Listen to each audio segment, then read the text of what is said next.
Hi, I'm Jodie from EdGenie and I'm going to be taking you through the October 21 Edexcel UK statistics paper. So I'm going to go through each question slowly, tell you exactly what I'm doing and why I'm doing it, and I'm also going to go through the examiner report after each question so we can identify what other students commonly did wrong. So question 1 says, state one disadvantage of using quota sampling compared with simple random sampling. So quota sampling is where instead of just taking random people from the population, you might, for example, want 10 males over the age of 60. So because you're targeting a specific population, it's not going to be completely random. So we can say here, not random. In a university, 8% of students are members of the dance club. A random sample of 36 students is taken from that university. The random variable x represents the number of these students who are members of the dance club. Okay, so that means that x follows a binomial distribution. N is 36. And our probability P is 0.08. Scroll down. Using a suitable model, find the probability that x equals 4.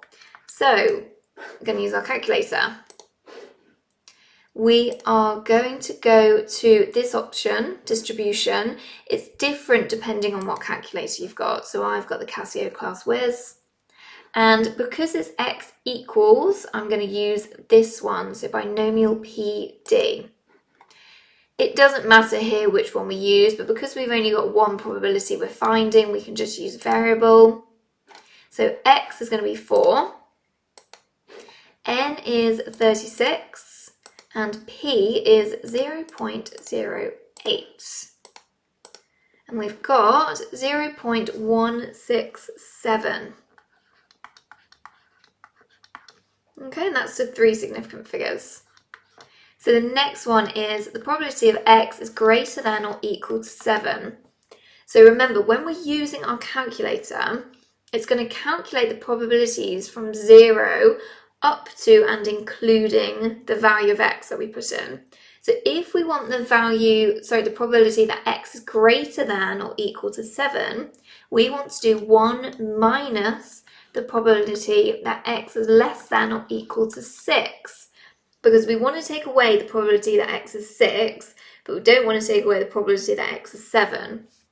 So it's going to be 1 minus, back to the calculator, and this time we're going to use this one. So binomial, and this is cumulative distribution. So again, I'll use variable. So x here is going to be 6, everything else is the same, and I've got 0.97. Well, I'm going to do 4 significant figures here because when I do one takeaway, it's going to be 0.0 something, isn't it? So let's do 0.9778.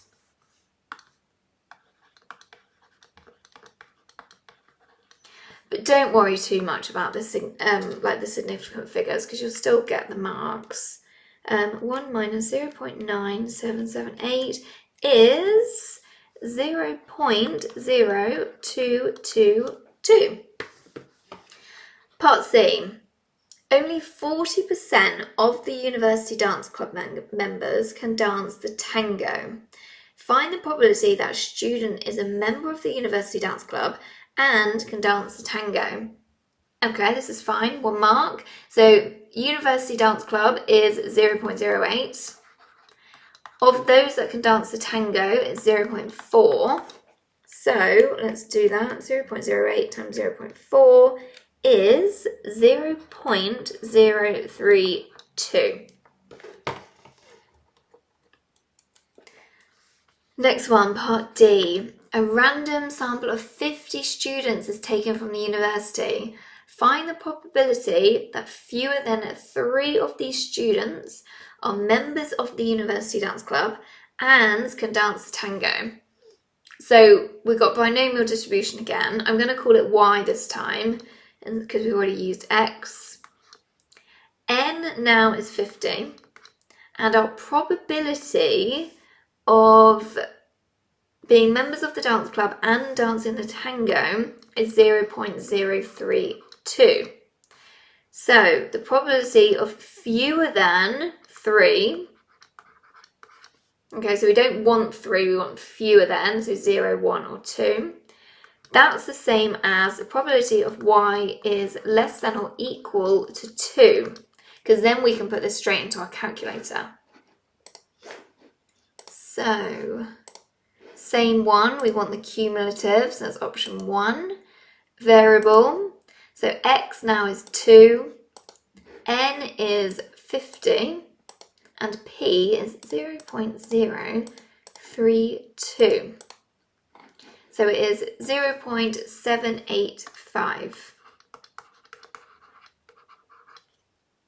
So the examiner report said that the most common errors were actually in part 1 when talking about quota sampling. So a lot of people thought that quota sampling required a sampling frame, which suggested that they were confused about the different types of sampling, and a lot referred to the cost or the time, failing to appreciate that quota sampling is actually going to be quicker and therefore cheaper to implement than simple random sampling. Question 2 says, Mark took a random sample of 16 students from a school and for each student recorded the number of letters X in their last name and the number of letters Y in their first name. His results are shown in the scatter diagram on the next page. Describe the correlation. Okay, so let's have a look.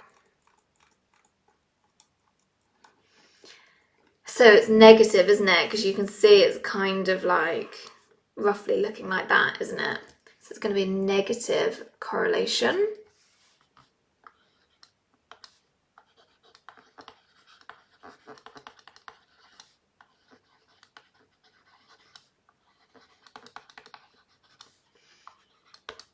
Mark suggests that parents with long last names tend to give their children shorter first names.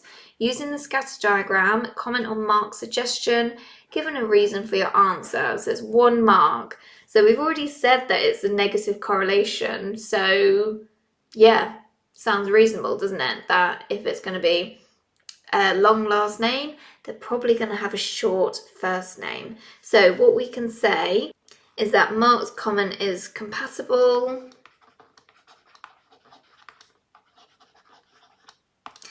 and our reason is because there's a negative correlation.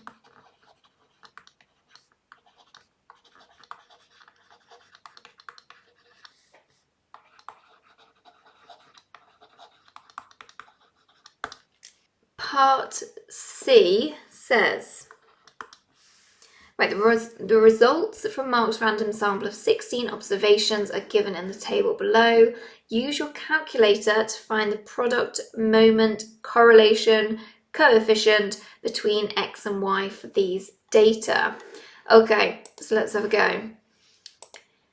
We want to go to statistics, this one here.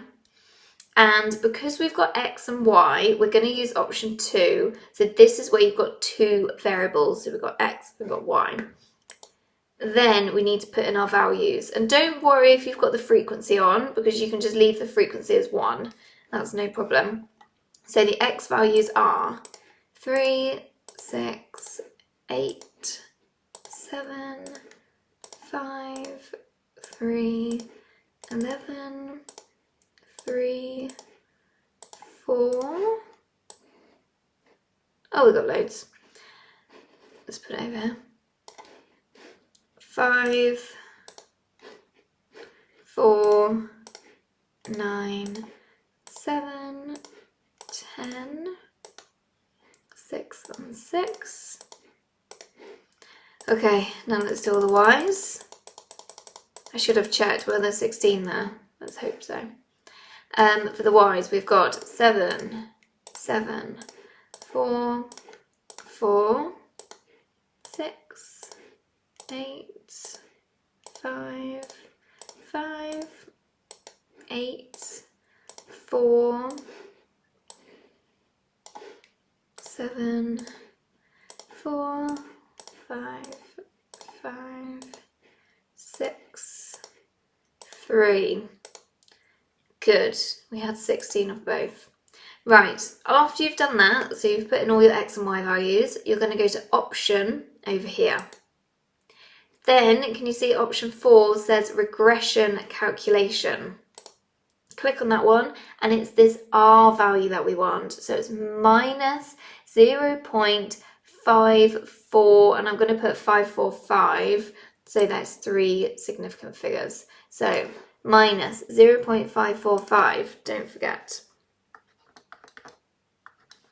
0.545. Oh, it did seem like a lot of work for 1 mark, didn't it? But hopefully it won't take you as long actually on your calculator. Test whether or not there is evidence of a negative correlation between the number of letters in the last name and the number of letters in the first name. State your hypotheses clearly. So our null hypothesis is that there is no correlation, so that will equal 0. Our alternative is that there is a negative correlation, so it's going to be less than 0. State your hypotheses and then use the 5% significance level. So you need to go to your formula booklet, and on page 37 we have our critical values. We are going to look at n is 16, so here, and we're looking at 0.05, so it's going to be this one here, so 0.4259, 0.4259.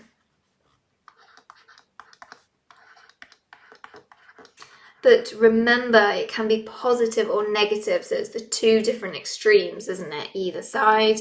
And for this one, we're actually looking at the negative, because if I show you just on a bar, if my critical value is here, so that's going to be minus 0.4259, then our correlation coefficient is going to be in here, isn't it?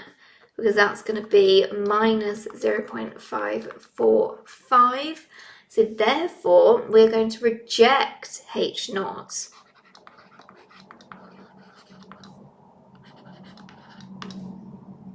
And I'm going to say evidence, and I'm literally reading the question here to get the answer, evidence of a negative correlation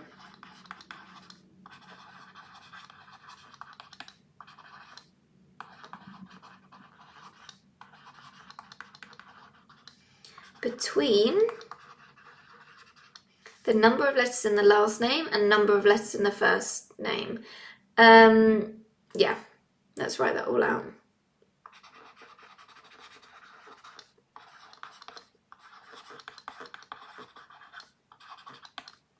I'm going to put in first and last name.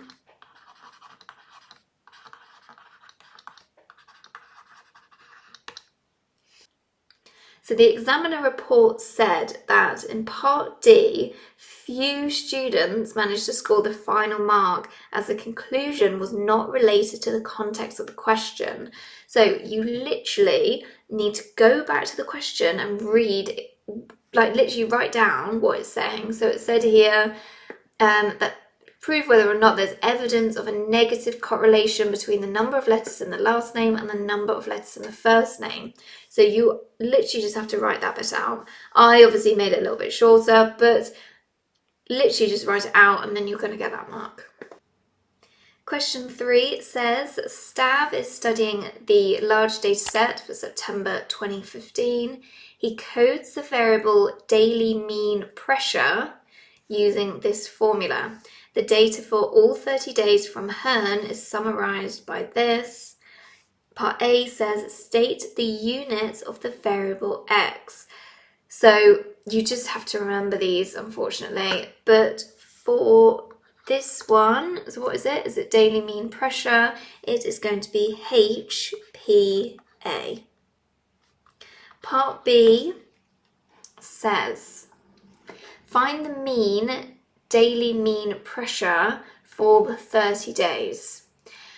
They've been a bit sneaky here because they've put, like, the daily mean pressure is X, but they've used this formula of Y equals. So the first thing we need to do is rewrite this as X equals Y plus 1010.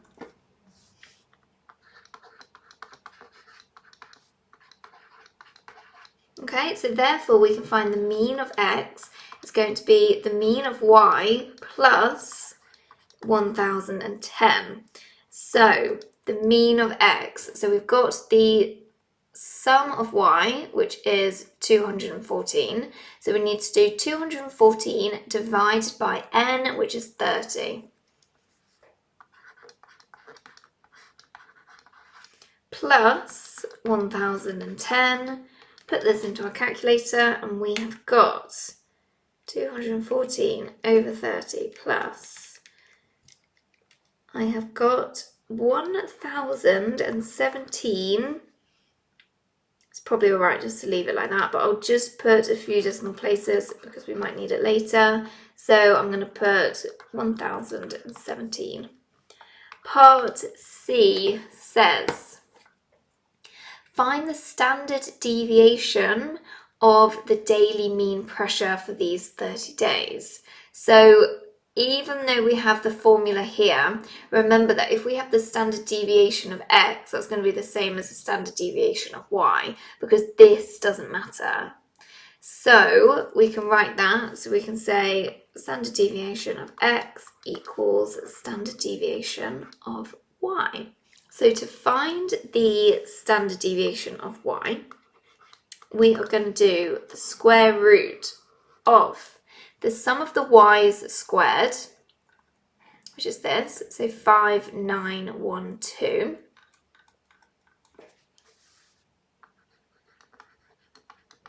divided by n, which we said is 30, take away the mean of y. So we just need to work this out. So we want the mean of y. We've worked out that the mean of x is this. So therefore the mean of y is going to be this that we worked out minus the minus this, so minus 1010.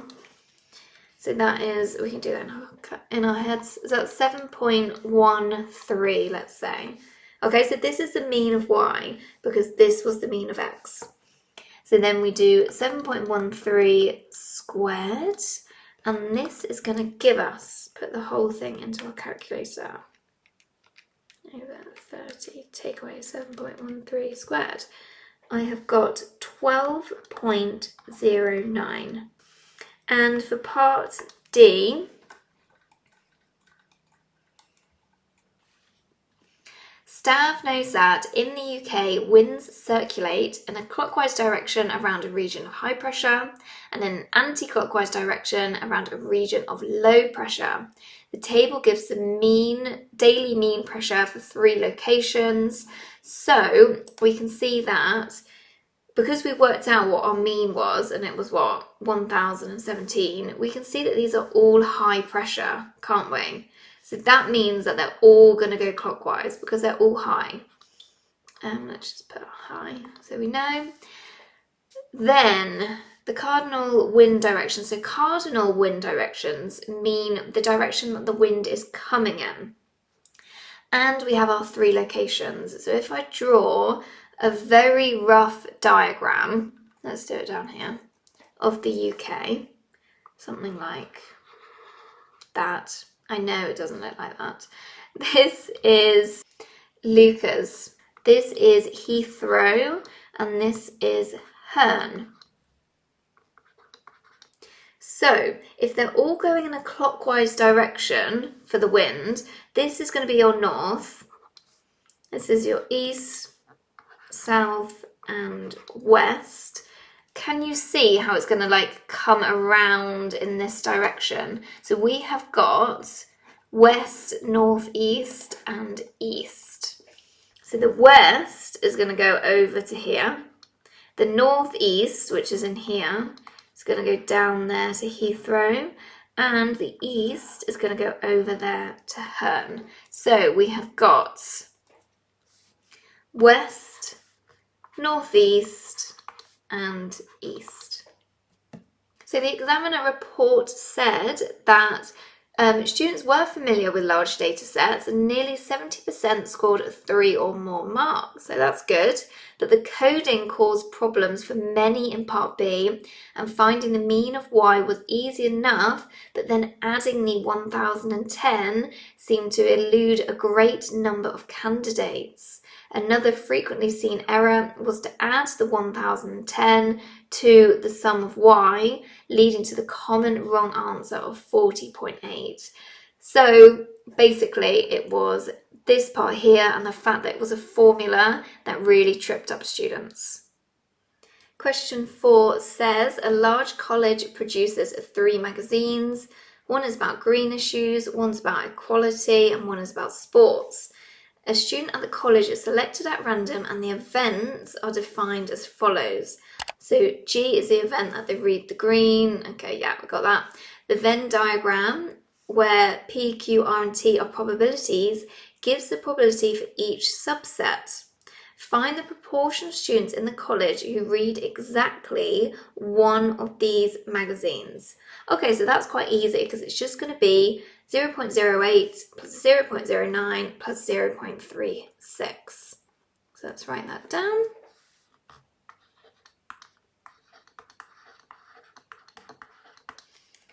What was it again? 0.08 plus 0.36. Put that into our calculator. And I've got 0.53. Part B says no student reads all 3 magazines, okay, and the probability of G equals 0.25. Find the probability of P and Q.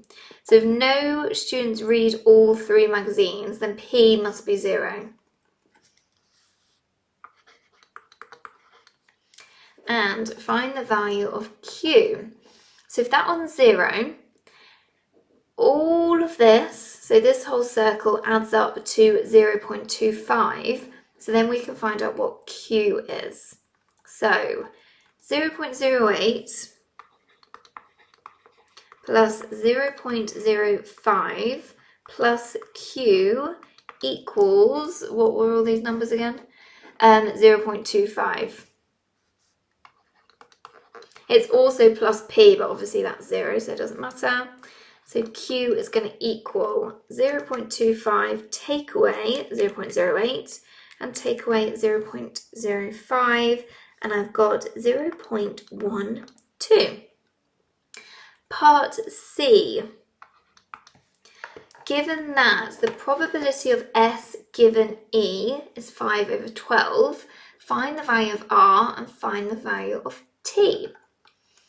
So R is here, and then T is on the outside. T will be easy to find once we've got R, because all the probabilities will add up to 1. So we need to work out this one. So the probability of S given E is going to be the probability of R plus P divided by all of E, because it's the probability of P and E divided by the probability of E. So it's going to be 5 over 12 equals the probability of R plus P, but we know that that's 0. Let's put plus 0. Divided by all of the probabilities. So it's R plus 0 plus, when I say all, I mean all of them in E. 0.05 and 0.09.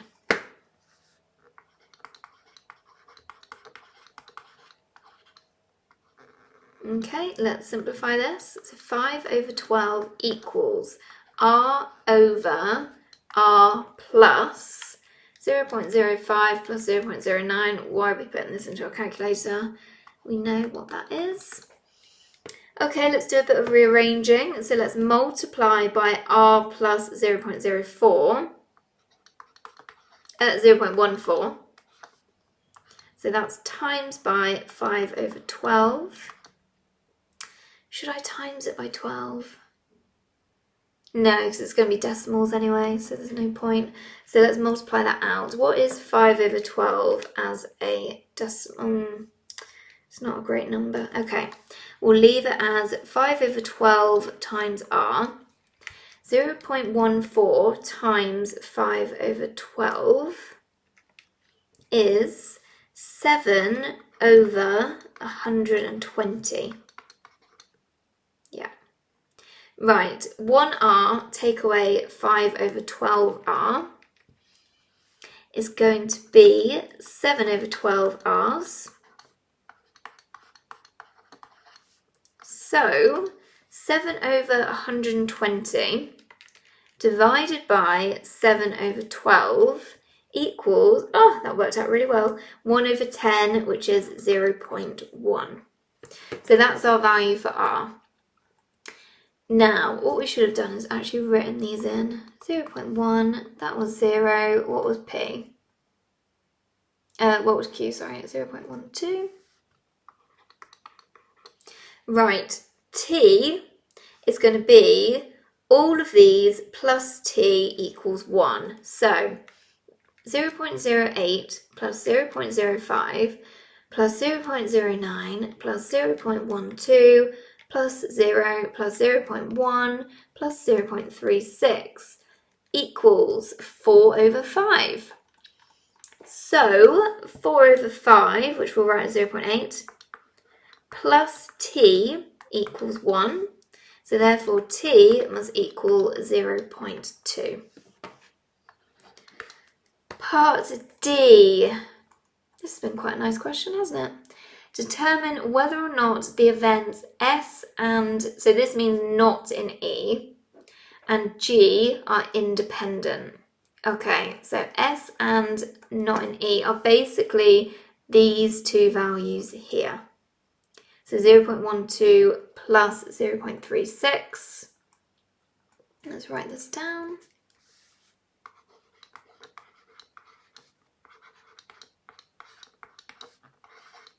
What did I say it was? 0.16. 0.36 plus 0.12. Which is 0.48. Okay, and the probability of G, that was 0.25, wasn't it? Right, so if they're independent, it means that the probability of this and G is going to equal the probability of this multiplied by the probability of G. So, the probability of it being in S, not in E, and in G. So it's in S, not in E, so just these two, and in G, so that's 0.12. Can you see that? So it's in S, not in E, so these two, but also in G, so 0.12.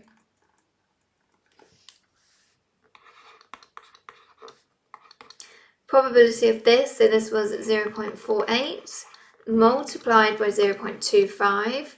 Does that work? 0.48 times 0.25 equals 0.12.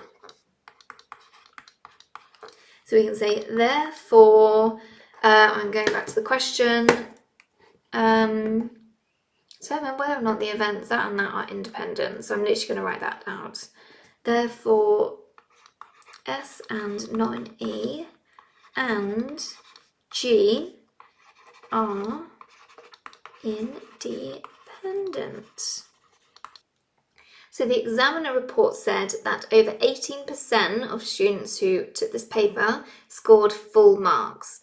So most students navigated parts A and B successfully, but few missed the information that no students read all 3 magazines and then wasted a lot of time trying to find 2 equations in P and Q and then solving simultaneously. So you didn't need to do that in this case because you could find P separately to finding Q. Question 5 is a normal distribution question. So the height of females from a country are normally distributed with a mean of this, standard deviation of that. So let's do x follows a normal distribution. Our mean is 166.5 and our standard deviation is 6.1. So the variance would be 6.1 squared. Given that 1% of females from this country are shorter than k centimetres, find the value of k. Okay, so part A. The probability that x, that's our females, is less than k is 0.01. So that means that k minus 166.5, let's scroll down, divided by 6.1 equals, and then we want to find our z value of this. So to do that, we can go onto our calculator. We want to go to this one, distribution, and you can see we've got an inverse of normal, which is option 3. So our area in this case is 0.01. And then we keep these two like this. So our standard deviation is 1 and our mean is 0, equals, and we have minus 2.326. And then we can rearrange this. So we do minus 2.326 multiplied by 6.1. And then add 166.5, and I've got 152.3. But I just want to show you that what we can do instead, and you'll get all the marks if you do this, inverse normal, the area, keep that the same. Standard deviation, put as 6.1. And our mean put as 166.5, and we will get 152.3, which is what we got. So either way is fine. It is important that you know how to do this, but you would actually get all the marks if you just put it straight in your calculator. Part B, 1 mark question. Find the proportion, so just the probability, of females from this country with heights between 150 and 175.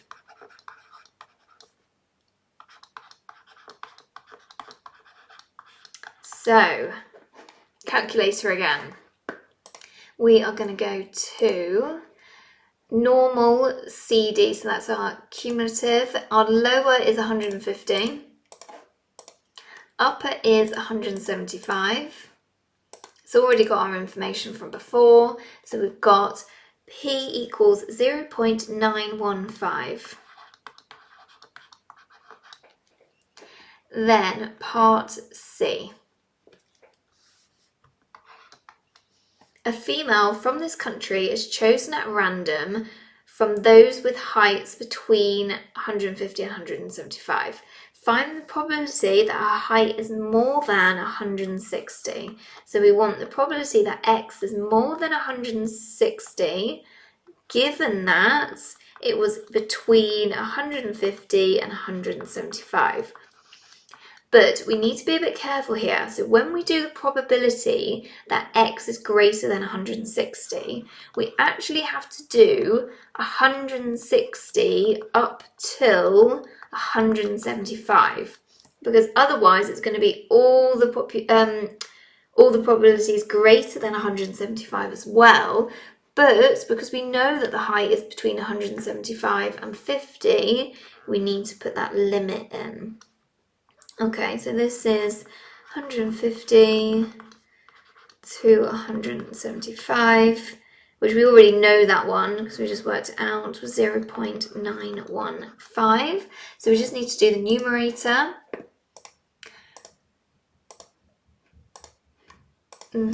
What's going on? Here we are. So lower, we got 160.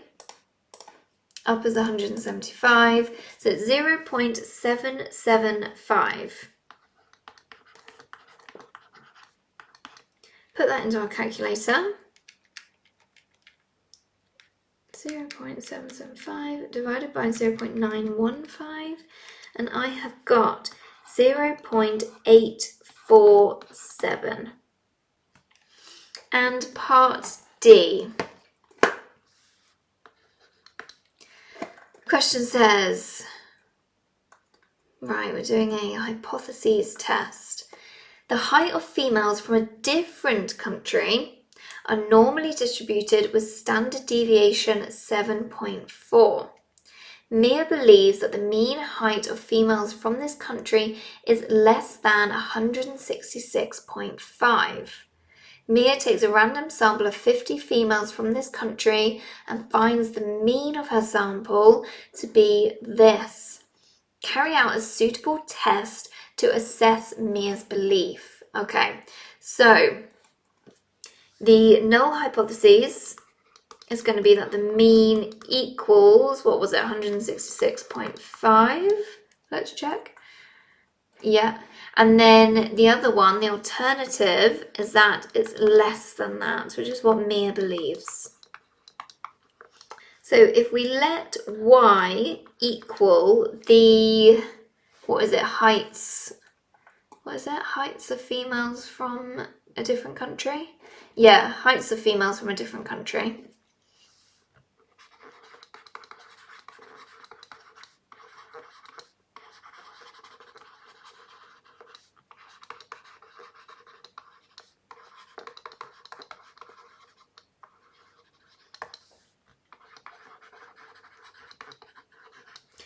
So then our sample of y follows a normal distribution with mean 166.5, and our standard deviation, we need to be a little bit careful here. We need to change it because we've got our sample size. So we're doing 7.4 divided by root 50. All squared. So that's our standard deviation. Square it would be our variance. Right, so let's do it. So what is the probability of our sample being less than 100 and, what did Mia say it was? 164.6.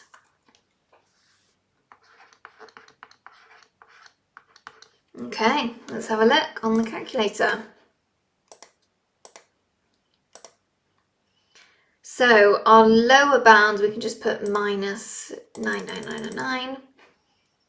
Upper bound, we have 164.6. Standard deviation is 7.4 divided by the square root of 50. And our mean is 166.5. And we've got 0.0347. And I think we were testing at the 5%. Yeah, 5% level. So if we do a very rough sketch, this is my 5% level. And can you see how my critical value is actually going to be inside there? So it's 3.47%. So it's inside my rejection region. So therefore I'm going to reject H0. And then whatever the question says is going to be my conclusion. So the question said, Mia believes that the mean height of females from this country is less than that. So we can say evidence to suggest that the mean height, evidence to suggest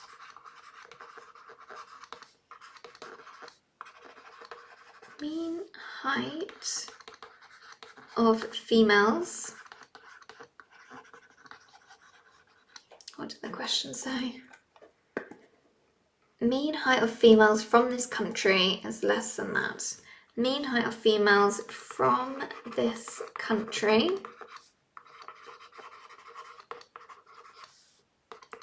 is less than 166.5.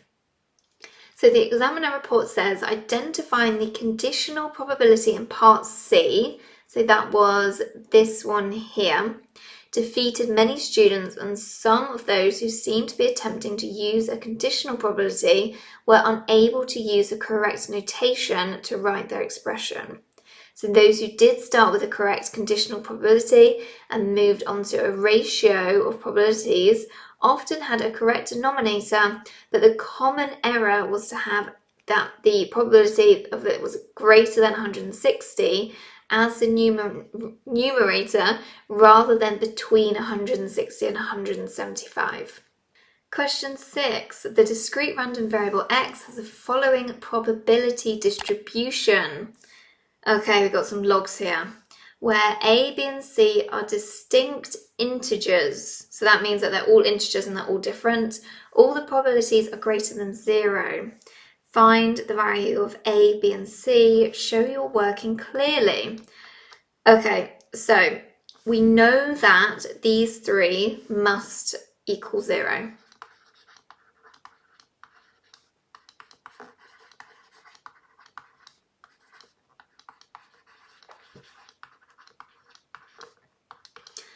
Sorry, not equal 0, they must equal 1. Then we can use our log rules. So let's write this as log to base 36 of a times b times c. That means 36 to the power of 1 equals ABC. So ABC equals 36. Right, and that's all the information we've got. But we know that ABC are distinct integers. So we need to think of 3 numbers that multiply together to give 36. So we can think about the factors. So 36 is 6 times 6.